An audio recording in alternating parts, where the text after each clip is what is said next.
Alléluia. Nous glorifions notre Seigneur et Sauveur Jésus-Christ de Nazareth, bien-aimé, pour ses miracles qu'il continue d'opérer dans la vie de bon nombre de croyants de foi catholique qui, par sa grâce, ont fini par quitter cette église satanique. Alléluia. Mais aussi pour la vie de bon nombre de personnes dans le monde, bien-aimé, dont il défait les chaînes et qui expérimentent véritablement sa paix et sa joie divine au quotidien. Alléluia. Alors bonsoir, bien-aimé, par rapport à ces messages que le Seigneur m'a mis à cœur. Justement, comment être et demeurer ancré en le Seigneur, il faut que nous prenions en compte cette réalité. Que celui que nous craignons, celui-là même sera notre maître. Et en ce sens, nous l'honorerons. Alors voyez, bien-aimés, que si véritablement nous avons fait de Jésus-Christ notre Seigneur et Sauveur, alors lui-même sera le maître de nos vies. Et ce sont ses directives à lui et à lui seul que nous suivrons. Alléluia. Donc voyez comme il est écrit justement dans l'évangile de Matthieu au chapitre 6, verset 14, « Nul ne peut servir de maître. Car ou il aimera l'un et il haïra l'autre, ou il s'attachera à l'un et il méprisera l'autre.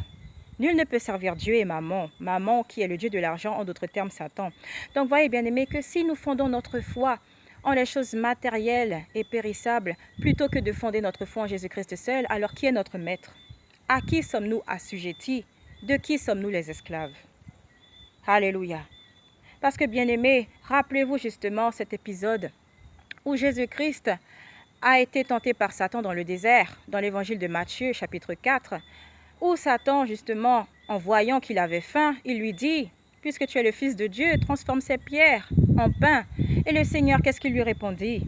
Il est écrit que l'homme ne se nourrira pas de pain seulement, mais de toute parole qui sort de la bouche de Dieu. Donc, voyez bien aimé que cet esprit que le Seigneur a fait habiter en nous, cet esprit que le Seigneur préserve jalousement en nous, il veut que nous puissions ainsi l'aiguiser, parce que si nous faisons du pain, qui ainsi, bien-aimé, alimente notre chair au quotidien, si nous en faisons la pierre angulaire au lieu de faire de Jésus-Christ la pierre angulaire, par qui nous avons l'assurance du salut, alors qui est notre maître?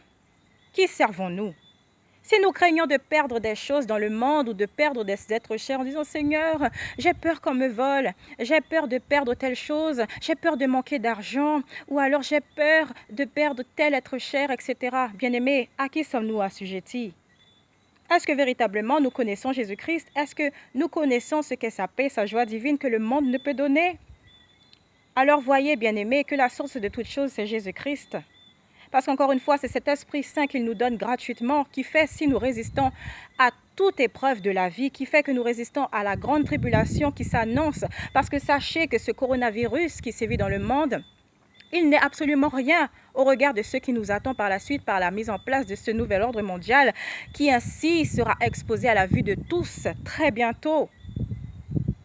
C'est pourquoi, bien-aimés, nous devons comprendre avant toute chose que tout un chacun, nous sommes un esprit dans un corps charnel, et qu'il vaut mieux prendre soin de cet esprit-là, l'exercer au combat, plutôt que de prendre soin de notre corps qui lui-même ne nous servira plus parce qu'il sera littéralement changé. C'est pourquoi le Seigneur dit dans sa parole, « Heureux celui qui prend part à la première résurrection, parce qu'il ne sera pas jugé, il aura automatiquement la vie éternelle. » Donc c'est pourquoi il faut véritablement, bien-aimés, que nous purifions nos cœurs. Il faut véritablement que d'un cœur sincère, bon et honnête, nous venions au Seigneur et que nous rejetions cet esprit de religion. Parce qu'encore une fois, bien-aimés, mieux vaut suivre le bon berger qu'est Jésus-Christ.